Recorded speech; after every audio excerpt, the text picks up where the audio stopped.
So then we also have a couple SmackDown qualifying matches that have already been announced, which are Zelina Vega versus Lacey Evans. I would like to believe that it's Zelina Vega because Lacey's been gone, and I'm kind of confused why they even have Lacey in this match. But Totally forgot Lacey Evans was. Is she a free agent or is she SmackDown exclusive? she might be a free We agent. She need the might be one peep. of them. We I need the can't peeps remember. here to help us And out. and then we have LA Knight versus Montez Ford. So that one is going to be a banger, but my problem is it's not predictable at all, and I think they're going to screw over LA Knight, and I'm really upset about it.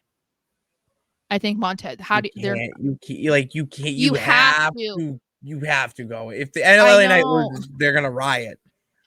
Oh, because like when I first saw this match advertised, I was like, oh, okay, cool, because like it made sense to like how last week's SmackDown ended with LA Knight. I mean, he was like talking trash to Thank you, the Street Richard. Profits. So I was like, oh, okay, yeah, he's gonna have a solo match with one of them.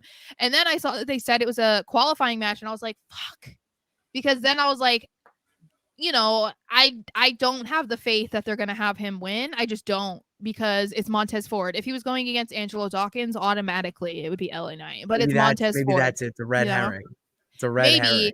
herring. And that's the thing is like, whether or not how much they report online in the dirt sheets and whatever is accurate, who knows? But they have been saying for the last couple weeks that the crowd's reaction to LA Knight is not going unnoticed.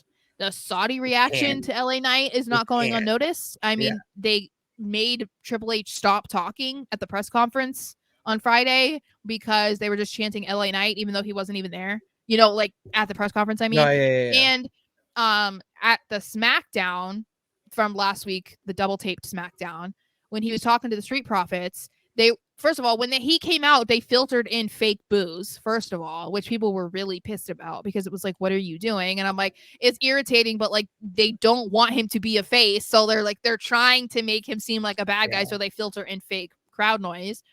But then it's funny because then when he's talking to the Street Profits at the end and he's saying it's like LA Knight's game and everyone's going to be saying, or whatever he says, LA Knight. Yeah, you hear the crowd do it with him so friggin' loud. And I was like, they couldn't tune that out. No, you can't. You couldn't put crowd noise over that. So I'm It's like, organic. obviously people love the Street Profits, and would it be bad to have Montez Ford in this match? Absolutely not. Absolutely not. But like, come on now. You can't keep just like pushing down what the people want. And right now the people want LA Knight. You can't have Montez Ford and Ricochet in this match. That's Like a good point. it's you got to choose one or the other. That's That's my reasoning. Because if they had both, it's too much of the same. We need to spruce it up. that's a You good need to point. give guys the opportunity, push guys organically, like LA Knight is at this point. You It's have just to. You can't keep just pretending like this isn't happening. And I understand, like, you imagine don't. O2 crowd. Oh, I know. Like you just O2.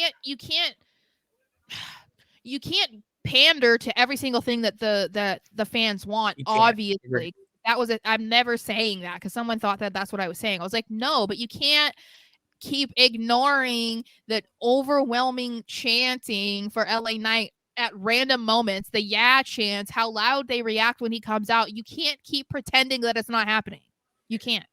There's a difference between not pushing a guy because you think, and then you're like, no, the crowd, it seems like they're into it, but it's just the crowd at the show.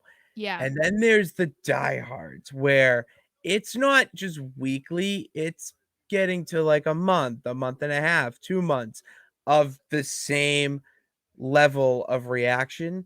Mm-hmm. You got to go with it. Yeah. You got to go with it. If it doesn't work out, that's on the guy. That's not on you. Well, That's on the guy or girl who doesn't get themselves over after being in, like, you know what I mean? yeah. Well, it reminds So, me a lot of like Zack Ryder. Like oh my they God. weren't pushing him, but he got himself over. And then it ended up being like they were chanting woo, woo, woo. And his YouTube show blew up. And then they couldn't ignore it. They let him bring the internet championship onto Raw. They made him United States champion. They had him doing segments that was like the Long Island Iced Z. Like they took advantage of what the crowd wanted. And even if it didn't last very long, it still was like a hot couple months for Zack Ryder that they took Nice advantage payday. of and made a shit ton of money off it. So I yeah. Did We'll get